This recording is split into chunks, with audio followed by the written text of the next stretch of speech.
अस्सलाम वालेकुम रहमतुल्लाहि व बरकातुहू। जज़ाकुमुल्लाह खैर।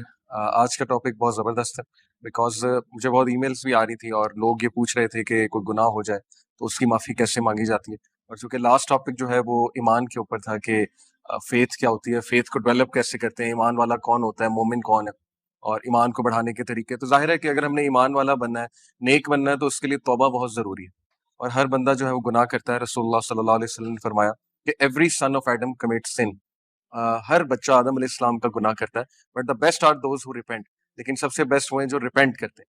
लेकिन रिपेंटेंस का एक तरीका है, रिपेंटेंस की कुछ कंडीशंस होती हैं और तौबा करने के बाद एक लाइफस्टाइल के मुताबिक चलना होता है।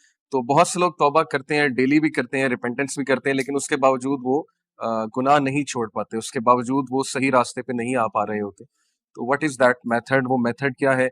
कुछ ऐसी हदीस आपको सुनाऊंगा जो बहुत यूनिक है। हदीस एक बहुत बड़ा खजाना है। अगर हम हदीस को कभी सर्च करने बैठे, डिग डीप डीप करें, तो हमें ऐसी ऐसी बातें पता लगती हैं कि बंदा रिग्रेट करता है कि ये मुझे बचपन से क्यों नहीं पढ़ाई गई। तो इंशाल्लाह आज वो हदीस भी सामने रखूंगा और फिर कुछ स्टोरीज ऑफ रिपेंटेंस सुनाऊंगा आपको, बहुत मोटिवेशनल। ये तारीख में कुछ ऐसे लोग गुजरे जिन्होंने ऐसी रिपेंटेंस की कि उसके बाद वो गुनाह की तरफ नहीं पलटे। All of this will motivate इंशाल्लाह। तो सबसे पहले इंपॉर्टेंस ऑफ रिपेंटेंस और रिपेंटेंस क्यों करनी चाहिए, इस पे कुरान मजीद की कुछ आयत आपके सामने रखूंगा। सूरह नूर चैप्टर 24 वर्स नंबर 31 में अल्लाह सुब्हानहू व तआला फरमाते हैं कि औज़ु बिल्लाहि मिनश शैतानिर रजीम वतूबू इलल्लाहि जमीअन अय्युहल मुमिनूना लअल्लकुम तुफ्लिहून। और तुम सारे के सारे ए ईमान वालों, तुम सारे के सारे अल्लाह ताला की तरफ टर्न करो इन रिपेंटेंस। अल्लाह ताला से तौबा करो, अल्लाह ताला से मगफिरत तलब करो। लअल्लकुम तुफ्लिहून, ताकि तुम लोग फलाह पा सको।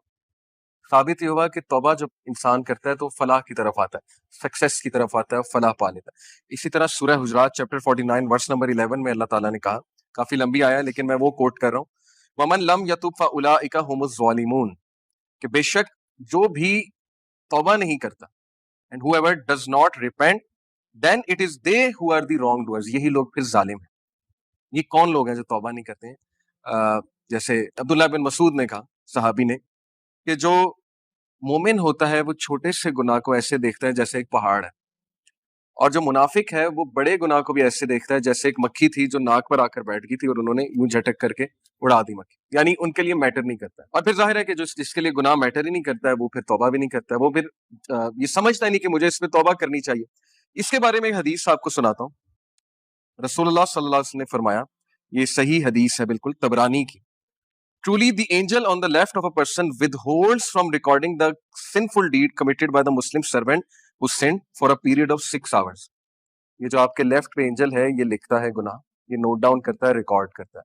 उसके बाद ये अमाल अल्लाह की तरफ जाते हैं। हालांकि अल्लाह की नजर में तो एक सेकंड के लिए भी आपका गुनाह नहीं छुपा हुआ, लेकिन जाहिर है कि अल्लाह ने ड्यूटीज लगाई हैं। ये जो एंजल है, मंडे और थर्सडे को आपको पता ना हमारे अमाल ऊपर जाते हैं, अल्लाह के पास जाते हैं।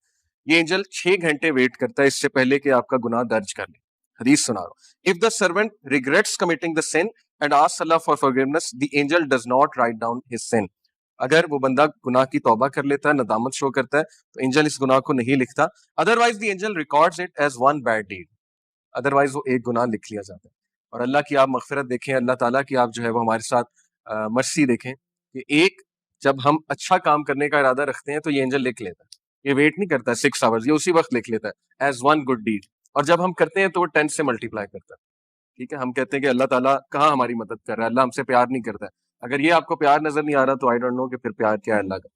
और गुनाह के मामले में ये है कि 6 घंटे वेट करता है जब इंसान जो है गुनाह करता है। हैविंग सेड इट, कुछ कबीरा गुनाह होते हैं, जाहिर है मर्डर कर दिया किसी ने किसी को, ये वहां नहीं 6 घंटे वेट हो रहा। जाहिर है कि मर्डर की फिर एक वो सजा भी है। कुछ गुनाह ऐसे होते हैं कि उनकी सजा है और शरिया में उनकी सजा होती है। जैसे जिना है, जिना की सजा दी रसूलुल्लाह सल्लल्लाहु अलैहि वसल्लम ने। और जाहिर है कि जैसे मैरिड कपल की जिना, तो उस पर हम इंशाल्लाह आएंगे, उस पर हम जो है वो अभी बात करेंगे। तो ये हदीस बड़ी मोटिवेशनल है, स्पेशली आज के दौर में कि लोग गुनाह करते हैं लेकिन उसके बाद डिमोटिवेट हो जाते हैं, स्पेशली तन्हाई के गुनाह, रात के गुनाह। लेकिन ये हदीस हमेशा याद रखें अपने आप को मोटिवेट करने के लिए। स्पेशली एक और हदीस इसके जुमरे में कि रसूलुल्लाह सल्लल्लाहु अलैहि वसल्लम ने फरमाया, follow a bad deed by a good deed, follow an evil deed by a good deed, it will wipe out the bad deed. कभी भी इतना डिमोटिवेट ना हो, कभी भी इतना गिव अप ना करें गुनाह करके कि आप खड़े ही ना हो सके। ठीक है, फौरन से तौबा करें, फौरन से वापस आ जाए, फौरन से जो है वो अल्लाह से बात करें, फौरन से कोई अच्छा अमल करने की कोशिश करें, कि वुजू करें, 2 नफल पढ़ लें। बिकॉज जाहिर है कि नमाज भी जो है वो बुरे अमाल को जो है वो मिटा देती है। ये भी एक हदीस से साबित है। एक सहाबी रसूलुल्लाह सल्लल्लाहु अलैहि वसल्लम के पास आए और ही सेड के आई किस्ड अ वुमन, शहावत में, ये बहुत बड़ी बात है उस माशरे में, स्पेशली उस माशरे में। तो रसूलुल्लाह सल्लल्लाहु अलैहि वसल्लम ने खामोशी इख्तियार की, और रसूलुल्लाह सल्लल्लाहु अलैहि वसल्लम ने सिंपली उन्हें कहा कि आप ज़ोहर की नमाज पढ़ें हमारे साथ। उसके बाद वो आयत नाजिल हुई कि verily good deeds expel the evil deeds, Quran की आयत है। तो रसूलुल्लाह सल्लल्लाहु अलैहि वसल्लम ने बुलाया उसे कि ये आयत आपके इस एक्ट पर नाजिल हुई। तो वो बहुत खुश हुआ वो शख्स, यानी कि इससे साबित हुआ कि नमाज खसूसन मर्दों के लिए जो बाजमात नमाज है वो इविल डीड्स को मिटा देती है।